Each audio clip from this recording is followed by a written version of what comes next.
Hello, सलाम, नमस्ते। हीना in the kitchen के इस एपिसोड में हम वेलकम कर रहे हैं फॉल। हमारे वहाँ सीज़न चेंज हो गया है और अब शुरू हुआ है वेदर सिनेमन, एप्पल और पम्पकिन्स का। और जैसे ही फॉल शुरू हुआ है वैसे हमारे नेबर फ्रेंड्स हैं वो गए थे एप्पल पिकिंग के लिए और उन्होंने मुझे लाकर दिया है ये बड़ा बैग एप्पल्स का। अब इतने सारे एप्पल्स थे तो मैंने सोचा खाने को इतने सारे तो खाए नहीं जाएंगे, तो क्या करें इसका।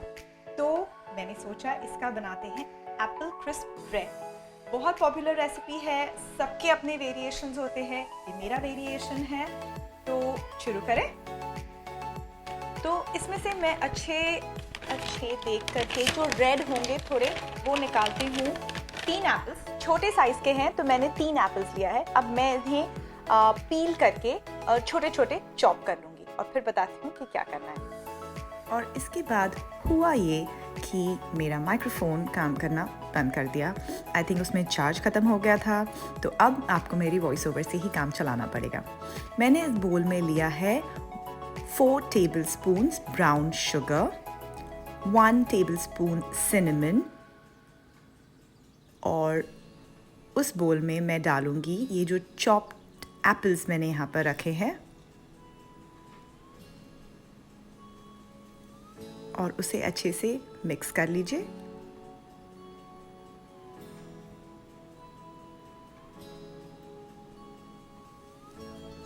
और इस वक्त उसे हम साइड पे रख देंगे बिकॉज़ इससे हम बाद में टॉपिंग करेंगे। आई एम श्योर मैंने ऐसे ही कुछ कहा होगा एक्चुअल वीडियो में भी। अब मैंने एक बोल में लिया है आधा कप बटर। मेरा अनसॉल्टेड बटर है, बट आपको अनसॉल्टेड लेने की बिल्कुल ज़रूरत नहीं है। मार्केट जा कर के आपके घर में अगर सॉल्टेड बटर भी हो तो हाफ़ कप आप वो भी ले सकते हैं। बस जो हम लास्ट में सॉल्ट डालेंगे आप वो अवॉइड कर दीजिएगा। तो मैंने डाला है इसमें आधा कप बटर और अब मैं इसमें डालूँगी आधा cup sugar. Normal white sugar है जो हमारे सबके घरों में होता है और कोई स्पेशल इक्विपमेंट की ज़रूरत नहीं है। आप इसको बटर और शुगर को ऐसे ही बीट कर सकते हो। केक में एक्चुअली ये शुगर केक के हिसाब से कम है, लेकिन हमने ब्राउन शुगर सिनेमन का जो एप्पल मिक्सचर बनाया है वो भी स्वीट होता है और ऊपर से जो हम क्रंच डालेंगे उसमें भी शुगर होता है। तो इसीलिए सिर्फ ये बटर और शुगर को हमने बीट किया है। अवन मैंने रखा है 350 डिग्रीज़ पर प्री हीट होने के लिए। अभी इसे अच्छे से बीट कर लिया है जब तक इसका कलर चेंज हुआ और ये क्रीम हो गया है। आप देख सकते हैं जब ये हम बीट करते हैं तो ये काफ़ी फ्लफ़ी और क्रीमी हो जाता है। अभी आई थिंक और 10 सेकेंड्स मैंने इसे बीट किया। अब इसमें मैं डालूँगी एग्स। तो एक एक करके डालिए। हमें 2 अंडे इसमें चाहिए और दोनों अंडे डालने के बाद उसे अच्छे से व्हिपर से व्हिप कर लीजिए। अब उसमें डालिए a good quality vanilla extract. That's something you should invest in. A good quality vanilla extract makes all the difference in a dessert. और अब एग्स और वनीला को भी अच्छे से इनकॉर्पोरेट कर लिया है उसके अंदर। अब मैं उसमें डाल रही हूँ आधा कप दूध। ये सब कुछ एक ही बोल में डालना होता है। It's an easy to make crunch bread. बस उसे ज़रा सी मिक्स कर लीजिए so that it gets all incorporated properly.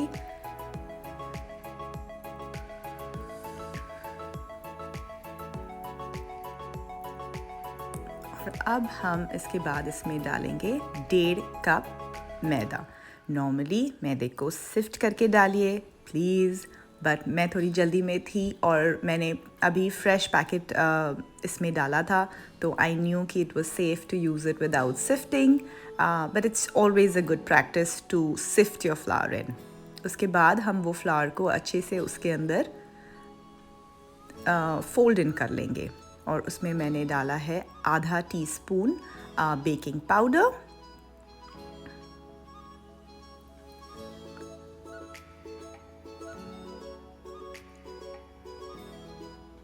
ये गया बेकिंग पाउडर। और क्योंकि मैंने अनसॉल्टेड बटर यूज़ किया था जो मैं प्रेफर करती हूँ सो दैट मैं सॉल्ट की क्वांटिटी कंट्रोल कर सकूँ अपने डिशेस में, तो यहाँ मैं ऊपर से डाल रही हूँ salt.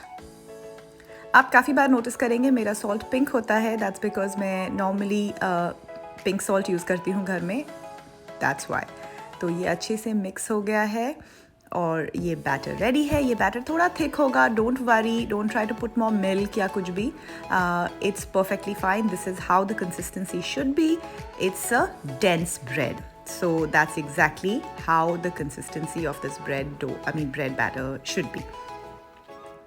So it's more like a cake with apple cinnamon in between, a nice rich dense cake. अब ये दोनों चीज़ें रेडी है और इसके अलावा एक और चीज़ हमें चाहिए, वो है ये मिक्सचर। इसमें है 1/3 of a cup of brown sugar, 1 tablespoon of मैदा और 1/2 teaspoon ऑफ cinnamon। ये तीनों चीज़ों को मिक्स करना है। ये हमारा ऊपर से जो क्रंच का बेस बनेगा ये वो है। अब ये तीनों चीज़ों को मिक्स करके आप रेडी रखिए एक बोल में। और अब ये सब जब रेडी हो गया है तो अब हम बेक करने के लिए बिल्कुल रेडी हैं।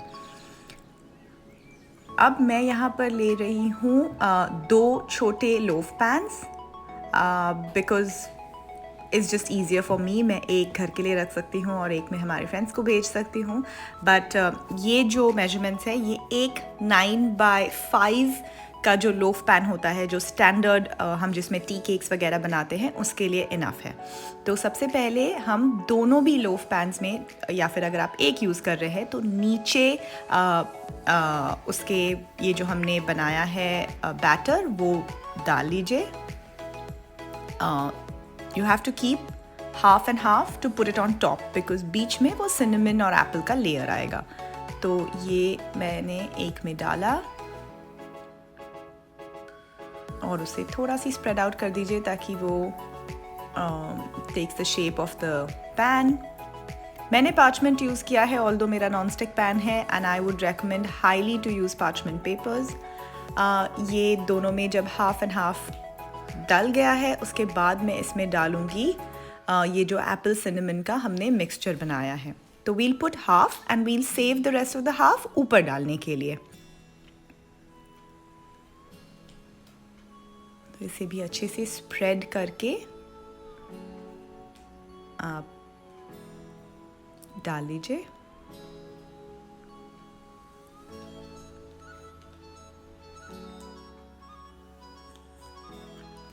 और फिर जस्ट मेक श्योर कि वो पूरा जो बेस लाइन है वो कवर हो जाए, because so that every bite should have that apple cinnamon का crunch. Then we'll wait before we put the rest of the half, and then हम इसमें डालेंगे हमारा जो रेस्ट ऑफ द बैटर है।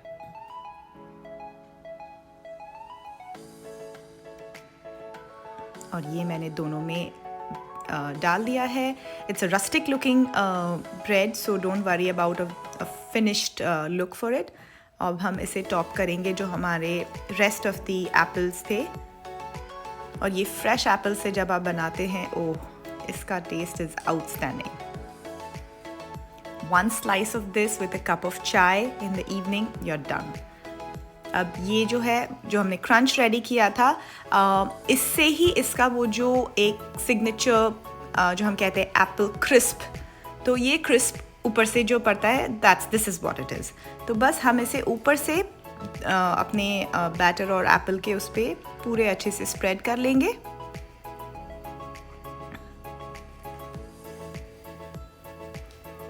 See how beautiful it's looking?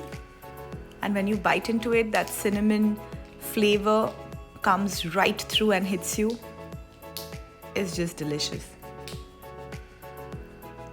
अब ये दोनों रेडी हो गए हैं। They are ready to go in the oven. 350 degrees मुझे लगेंगे about 40 minutes, पर अगर आप एक लोफ पैन में बना रहे हैं तो easily you'll take about 55 to 60 minutes. So give it that much time. Don't keep opening the oven like I always say. Let the cake or the bread or whatever you're baking get its time to cook. And there it goes in the oven.